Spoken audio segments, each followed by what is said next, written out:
বন্ধুরা, আজকের কাহিনীটি অপরাধ থেকে একটু ভিন্ন, একটু অদ্ভুত এবং এমন গল্প খুব কমই শোনা যায়। এই কাহিনীটি এমন একটি রেলওয়ে স্টেশনের, যেখানে পুরো ৪২ বছর ধরে কোনো ট্রেন থামেনি। যদিও ওই সময়কালে অনেক ট্রেন ওই স্টেশন দিয়ে যাতায়াত করত, কারণ এটি কলকাতা এবং ঝাড়খণ্ডের সাথে সংযোগকারী রেললাইনগুলির মধ্যে একটি গুরুত্বপূর্ণ রেললাইন ছিল। কিন্তু ট্রেন রেল স্টেশনে পৌঁছার সঙ্গে সঙ্গে থামার তো দূরের কথা, বরং ট্রেনের গতি আরও বেড়ে যেত। আর এইসব কিছুর কারণও ছিল খুবই অদ্ভুত, এবং সেই কারণটি ছিল একটি মেয়ে। ওই স্টেশনটি মানুষের সুবিধার্থে তৈরি করা হয়েছিল, কিন্তু পুরো স্টেশনটি একটি মেয়ের দ্বারা নির্জন হয়ে গিয়েছিল। এই কাহিনীটি হল ওয়েস্ট বেঙ্গলের। বাংলার রাজধানী কলকাতা থেকে প্রায় ২৫০ কিলোমিটার দূরে অবস্থিত পুরুলিয়া জেলা বলে একটি জায়গা পড়ে বেগুনকোদর, যা কলকাতার মধ্যে একটি বিখ্যাত জায়গা মানা হয়। আজকের কাহিনীটি ওই পুরুলিয়া জেলার একটি গ্রাম বেগুনকোদর বলে একটি জায়গার, যা পুরুলিয়া শহর থেকে প্রায় ৩৫ থেকে ৪০ কিলোমিটার দূরে অবস্থিত। এটা ছিল ১৯৬০ সালের দিকের কথা। সে সময় বেগুনকোদরে কোনো রেলওয়ে স্টেশন ছিল না। রেল লাইন তো ছিল, কিন্তু স্টেশন ছিল অনেক দূরে। তাই লোকজনকে ট্রেন ধরতে ২৫-৩০ কিলোমিটার দূরে যেতে হতো, নয়তো পুরুলিয়া গিয়ে ট্রেন ধরতে হতো। তাই বেগুনকোদর গ্রামের আশেপাশের লোকজনদের অনেক সমস্যা হতো, এবং তাই তারা গ্রামের কাছে একটি রেল স্টেশন তৈরির দাবি করতে থাকে। বিষয়টি ধীরে ধীরে উপর পর্যন্ত পৌঁছায়, এবং তারপর সিদ্ধান্ত নেওয়া হয় যে ওই গ্রামেও একটি স্টেশন তৈরি করা উচিত। এরপর কাজ শুরু হয়, এবং ১৯৬২ সালের মধ্যে স্টেশনটি তৈরি হয়ে যায়। একটি ছোট স্টেশন তৈরি করা হয়েছিল, যেখানে কোনো উন্নত প্ল্যাটফর্ম তো নেই, তবে হ্যাঁ, গ্রাম অনুসারে একটি ছোট স্টেশন তৈরি করা হয়েছিল। স্টেশনে একটি টিকিট কাউন্টার, একটি ওয়েটিং রুম এবং স্টেশন মাস্টারের জন্য একটি কোয়ার্টার তৈরি করা হয়। আর খুব একটা বড় গ্রাম না হওয়ায় বড় স্টেশনের দরকারও ছিল না। এরপর ১৯৬২ সালে এই রেল স্টেশনটি চালু করা হয়। এখন বেগুনকোদরে আশেপাশের এলাকার গ্রামবাসীদের যে অসুবিধা হচ্ছিল তা শেষ হয়ে যায়। লোকজন স্টেশনে আসে, ট্রেন থামে, কেউ উঠে, কেউ নেমে যায়, এবং সবকিছু ঠিকঠাকই চলছিল। কিন্তু তা শুধুমাত্র পরবর্তী ৫ বছরের জন্য। ১৯৬৭ সালে মোহন নামে একজন স্টেশন মাস্টারকে সেখানে পোস্ট করা হয়, এবং তিনি একই স্টেশনের সরকারি কোয়ার্টারে থাকতেন। একদিন সন্ধ্যায় হঠাৎ তিনি দেখলেন যে বাইরের দিকে ট্রেনের সাথে সাথে একটি মেয়ে দৌড়াচ্ছে। তো প্রথমবার উনি মেয়েটিকে দেখে এতটা মাথা ঘামাননি। তিনি ভাবেন হয়তো মেয়েটি ট্রেন ধরতে দৌড়াচ্ছে। পরের দিন সন্ধ্যায় তিনি আবার মেয়েটিকে ট্রেনের সাথে দৌড়াতে দেখেন, কিন্তু তখন তিনি অদ্ভুত কিছু অনুভব করেন। কারণ তিনি দেখেন যে মেয়েটি ট্রেনের সাথে সাথে তো দৌড়াচ্ছে, কিন্তু ট্রেনে উঠছে না। তিনি তখনও এতটা মাথা ঘামাননি। তিনি ভাবেন হয়তো কেউ এভাবে মজা করছে। তার পরের দিন সন্ধ্যায় তিনি মেয়েটিকে আবারও দেখলেন, কিন্তু এবার তিনি হতবাক হয়ে পড়েন। কারণ তিনি দেখেন যে মেয়েটি এত দ্রুত গতিতে ছুটছিল যে ট্রেনের থেকে আগে চলে গেছে। এর পরের দিন তিনি বিষয়টি স্টেশনের সব কর্মচারীকে জানান, কিন্তু কর্মচারীরা বলেন যে এটা হয়তো উনার ভুল ধারণা ছিল। এর পরের দিন সকালে সারাদিন স্টেশনে মেয়েটিকে খুঁজতে থাকে, কিন্তু তারা সেরকম কোনো মেয়েকে দেখতে পায়নি। কিন্তু যখনই অন্ধকার হয়ে যায় এবং ট্রেন স্টেশনে পৌঁছায়, তখন তিনি আবার সেই মেয়েটিকে দেখতে পান, এবং এবারও মেয়েটি ট্রেনকে পেছনে ফেলে ট্র্যাকের ওপর দিয়ে দৌড়াতে থাকে। মানে সে ট্র্যাকে ইঞ্জিনের আগে দৌড়াচ্ছিল এবং ট্রেন তার পিছনে আসছিল। এটা দেখে স্টেশন মাস্টার মোহন খুব ঘাবড়ে যায়। তিনি আবারও লোকেদের এই বিষয়টি জানালেন, কিন্তু মানুষ তখনও বিশ্বাস করল না। এরপর ওই স্টেশন মাস্টার অসুস্থ হয়ে কয়েকদিন পর মারা যান। এখান থেকে এই খবর মানুষের কাছে ছড়িয়ে পড়লেও তাও সবকিছু চলতে থাকে। এরপর অন্য আরেকজন স্টেশন মাস্টার আসে, এবং তিনিও সবাইকে একই কথা বলেন। তিনি বলেন যে যতক্ষণ না ট্রেন আসে ততক্ষণ পর্যন্ত মেয়েটিকে দেখা যায় না। কিন্তু ট্রেন আসার সাথে সাথে মেয়েটি ট্রেনের সাথে ছুটতে শুরু করে। কারণ সে তার আগের স্টেশন মাস্টার মোহনের কাহিনীও শুনেছিল, তাই সে সেখান থেকে পালিয়ে যায় এবং ফিরে আসে না, আর বলে যে তাকে যাতে অন্য কোথাও পোস্টিং করে দেয়।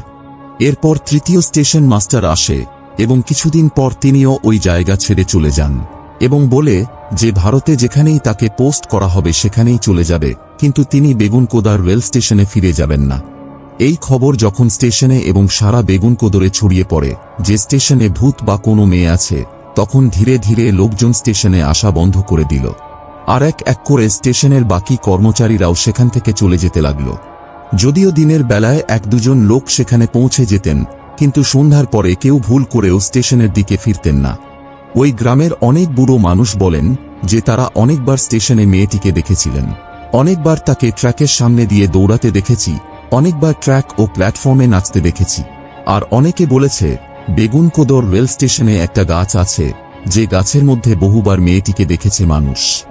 এরপর বিষয়টি যখন রেলওয়ে ডিপার্টমেন্টের উপরে পৌঁছায়, মানে কলকাতায় পৌঁছায়, তখন তারাও চেষ্টা করেন যে কেউ তো স্টেশনে যাওয়ার জন্য রাজি হয়, কিন্তু কেউ স্টেশনে গিয়ে কাজ করতে রাজি হননি। সবাই এটাই বলে যে আমরা চাকরি ছেড়ে দেব, কিন্তু ওই স্টেশনে কাজ করতে যাব না। এবং শেষ পর্যন্ত রেলওয়ের কোনো কর্মচারী স্টেশনে যেতে রাজি হননি। কিন্তু তারপরও স্টেশনে ট্রেন আসা যাওয়া করতে থাকে, কিন্তু কেউ স্টেশনে না নামত বা স্টেশন থেকে না কেউ উঠত, বরং গ্রামবাসীরা সেখান থেকে কয়েক কিলোমিটার দূরে অন্য রেল স্টেশনে যেতে শুরু করে এবং সেখানেই নামত এবং সেখান থেকে ট্রেনে উঠত।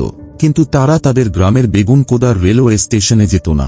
যাদের দাবিতে তাদের সুবিধার্থে স্টেশন তৈরি করা হয়েছিল, সেই মানুষগুলো এখন স্টেশনে আসা বন্ধ করে দিয়েছে। আর ওই স্টেশন থেকে স্টেশন মাস্টার নিখোঁজ, সিগন্যাল ম্যান নিখোঁজ, টিকিট কালেক্টর নিখোঁজ, টিকিট কাটার জানালায় কেউ নেই, এবং যেই লোকজনের জন্য স্টেশনটি তৈরি করা হয়েছিল সেখানকার লোকেরাও নিখোঁজ। তাই শেষ পর্যন্ত বাধ্য হয়ে ওই রেলওয়ে স্টেশন বন্ধ করার সিদ্ধান্ত নেয়। আর এখন ওই জায়গায় আর কোনো ট্রেন থামত না, কারণ ট্রেন থামানোর জন্য সিগন্যাল দেওয়ার মানুষের প্রয়োজন ছিল, কিন্তু কেউই এই কাজ করার জন্য প্রস্তুত ছিল না। অতএব 1967 সালে, মানে স্টেশনটি খোলার মাত্র 5 বছর পর বন্ধ হয়ে যায়, আর বেগুনকোদর রেল স্টেশনে ট্রেন থামানোর প্রক্রিয়া থেমে যায় এবং ধীরে ধীরে এই স্টেশনটি জনশূন্য হয়ে পড়ে। এরপরে রেলওয়ে তাদের রেকর্ড বইয়ে স্টেশনটিকে একটি ভূতের রেলওয়ে স্টেশন হিসাবে ঘোষণা করে দেয়, কারণ তাদের কারণটি লিখতে হয়েছিল যে কেন কেউ স্টেশনে কাজ করতে চায় না, এবং কারণটি ছিল ওই ভূত মেয়েটির এবং ট্রেনের সাথে ভূতের ছুটাছুটি করা, ট্র্যাকের উপর চলাফেরা করা এবং নাচ সম্পর্কে লেখা ছিল। সুতরাং এটি কেবল একটি সামান্য বিষয় ছিল না, কারণ এটি ভারতীয় রেলের অফিসিয়াল রেকর্ডে লেখা রয়েছে। এরপর 5 বছর কেটে গেল, 10 বছর কেটে গেল, কিন্তু স্টেশনটি চালু হয় না। ওই সময়ে অনেক সরকারি মন্ত্রীও স্টেশন নিয়ে কথা বলেন। যখন স্থানীয় এক বিধায়ক, যার বিধানসভা কেন্দ্রে ওই স্টেশন এবং বেগুনকোদর গ্রামটি আসত, তিনি নিজেই স্বীকার করেছেন যে বেগুনকোদর রেলওয়ে স্টেশনে একটি মেয়ের ছায়া আছে এবং এটি বন্ধ রাখা উচিত, কারণ এই মেয়েটিকে দেখে অনেক লোক অসুস্থ হয়ে পড়েছিল। আর তাই এই বিষয়টি যখন সরকার ও তার নেতারা মেনে নিল, তখন সাধারণ জনগণ আর কি করবে? এরপর সময়ের সাথে সাথে স্টেশনের ভয় এতটাই বেড়ে যায় যে যখন বেগুনকোদর স্টেশনের ওপর দিয়ে কোনো ট্রেন যাতায়াত করত, তখন স্টেশনে ট্রেন থামানো তো দূরের কথা, স্টেশনে আসার 4-5 কিলোমিটার আগেই ট্রেনের চালক ট্রেনের গতি এতটা বাড়িয়ে দিত যাতে দ্রুত ট্রেন ওই স্টেশন ছেড়ে পার হয়ে যায়।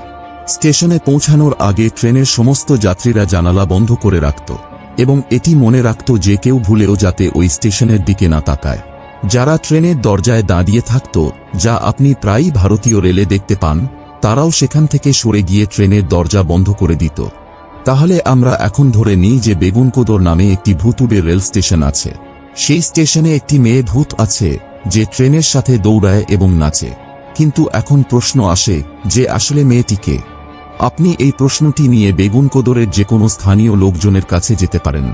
আপনি প্রতিটি ব্যক্তির কাছ থেকে একটি মাত্র উত্তর পাবেন যে আউটারে ট্রেনের ধাক্কায় একটি মেয়ে মারা গেছে এবং তার আত্মা তখন থেকেই সেখানে ঘুরে বেড়াচ্ছে।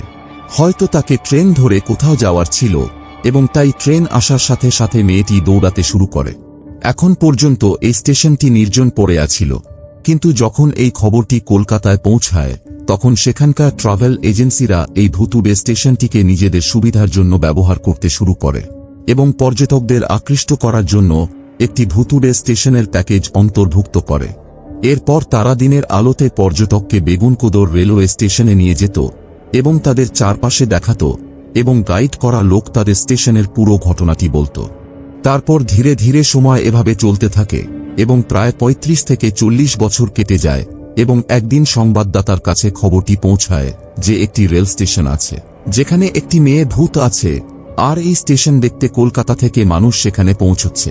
এই খবর মিডিয়ার মাধ্যমে পৌঁছে যায় সারা দেশে। এরপর কলকাতার কিছু টিম, প্যারানর্মাল সোসাইটির লোকদের সাথে একটি দল যারা ভূত এবং আত্মার উপস্থিতি তদন্ত করে তারা সিদ্ধান্ত নেয় যে তারা বেগুনকোদর রেলওয়ে স্টেশনে যাবে এবং সেখানে পুরো রাত কাটাবে। তারপর 11 জনের একটি দল কলকাতা থেকে তাদের ক্যামেরা এবং K2 মিটার যা নেগেটিভ শক্তি শনাক্ত করে তারা সব জিনিসপত্র নিয়ে বেগুনকোদর পৌঁছে যায়। তারপর গ্রামের লোকজনের সাথে তারা দিনের বেলায় কথা বলে। তারা সবাই একই কথা বলে যে তাদের সন্ধ্যার আগে এখান থেকে ফিরে যেতে হবে, আর অন্ধকারে ভুল করেও স্টেশনে না যেতে, না হলে আপনারা সবাই মারা যাবেন। কিন্তু এই দলটি বেগুনকোদর রেল স্টেশনে রাত কাটানোর সিদ্ধান্ত নিয়েই এসেছিল এবং তারা সেখানে পৌঁছে যায়। তারপর সারা রাত সেই স্টেশনের প্ল্যাটফর্মে বাইরের দিকে এবং ওই গাছটিতে পরীক্ষা করে দেখে যে তারা কাউকে দেখতে পাচ্ছে কিনা। কিন্তু রাত থেকে সকাল পর্যন্ত না তাদের ক্যামেরায় কিছুই ধরা পড়ে এবং না তারা K2 মিটারে কোনো নেগেটিভ শক্তি পায়। 1967 সালের পর প্রথমবারের মতো কোনো ব্যক্তি এই স্টেশনে পুরো রাত কাটান। তারপর এই দলটি তাদের রিপোর্ট দেয় এবং এই রিপোর্টে পরিষ্কার বলে যে বেগুনকোদর রেলওয়ে স্টেশনে কোনো ভূত নেই, কোনো আত্মা নেই। তারপর বিষয়টি মিডিয়ার মাধ্যমে মানুষের কাছেও পৌঁছে যায় এবং যখন 35-40 বছর কেটে যায় তখন মানুষের মনোভাবও বদলাতে থাকে এবং বেগুনকোদরের স্থানীয় এক বিধায়ক রেলমন্ত্রীকে চিঠি লিখে স্টেশনটি পুনরায় চালু করার জন্য অনুরোধ করেন। মমতা বন্দ্যোপাধ্যায়, যিনি আজ পশ্চিমবঙ্গের মুখ্যমন্ত্রী, সেই সময় তিনি রেলমন্ত্রী ছিলেন এবং যেহেতু এটি উনার রাজ্যের বিষয় তাই তিনি এই বিষয়ে উদ্যোগ নিয়েছিলেন এবং তারপর উনার অনুরোধে সেখানে লোক নিয়োগ করা হয়েছিল। এরপর জায়গাটি পরিষ্কার করে একটি টাইম টেবিল তৈরি করা হয় এবং পুরো 42 বছর পর প্রথমবার সেপ্টেম্বর 2009 সালে সকাল প্রায় 11টা নাগাদ হাতিয়া খড়গপুর প্যাসেঞ্জার ট্রেন সেখানে এসে থামে।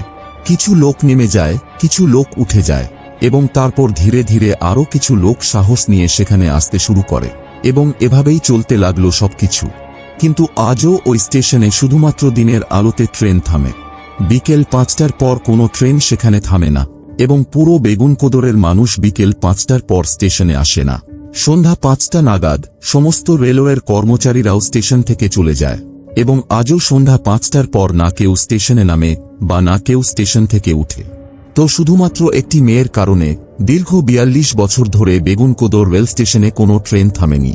সেই মেয়েটি কে ছিল, আদৌ কি ছিল, তা আজ পর্যন্ত কেউ জানে না। যদিও অনেকে দাবি করেন যে আমরা দেখেছি, কিন্তু বেগুনকোদর স্টেশনে মেয়েটির উপস্থিতির সুনির্দিষ্ট প্রমাণ পাওয়া যায়নি।